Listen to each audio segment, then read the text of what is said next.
Psychological safety is the sense of security and trust that employees feel in the workplace. It is a shared belief that employees are working in an environment where ideas and opinions will be valued, respected, and heard. When psychological safety is present, individuals are more likely to speak up, collaborate openly, admit mistakes, and take on challenging tasks with confidence. In this video, we'll outline the steps you can take to create a culture of psychological safety in your workplace and the benefits of doing so for both you and your team. Psychological safety encourages team members to take risks, to challenge assumptions, and openly express their ideas without fear of ridicule or criticism. This environment is the foundation of a high-performing team, and it leads to higher engagement, greater collaboration among team members, and more innovative solutions. So, as a manager, how can you go about building an environment of psychological safety in your team? Well, according to Dr. Amy Edmondson, a professor at Harvard Business School and one of the leading voices on psychological safety, there are 3 steps you can take as a manager. Step 1. Make sure to frame the work ahead as a learning problem, not an execution problem. One way of doing this is to encourage collaboration in your team rather than competition among team members. Make it clear to your team that there is enormous uncertainty ahead, and this requires the team to work together.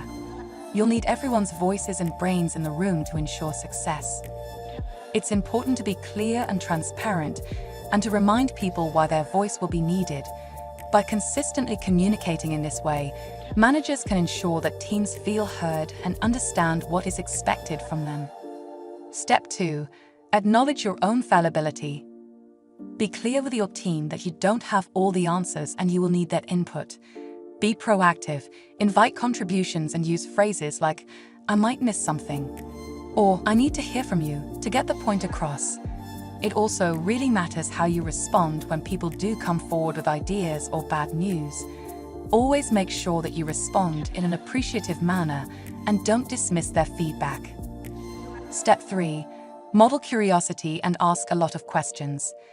It's essential that you model active listening and are curious with your team. Ask them, "What's on your mind?" or "What questions do you have?" Strive to make it more difficult for people to be silent than to speak up. If team members show signs of hesitation or discomfort in expressing their thoughts, then it could be an indication that psychological safety needs improvement. While focusing on your own behavior as a manager is a critical first step in building an environment of psychological safety, it is also important for you to pay attention to how your team members interact with each other to ensure that they can work together effectively.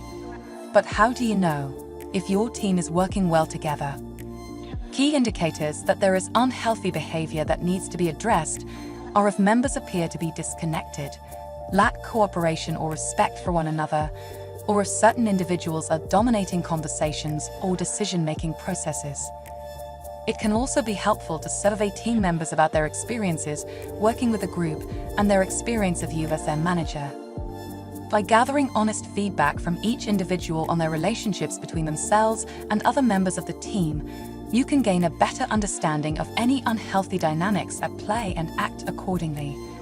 Creating an environment of psychological safety takes effort, but it is worth it in order to have a high-performing and highly functioning team.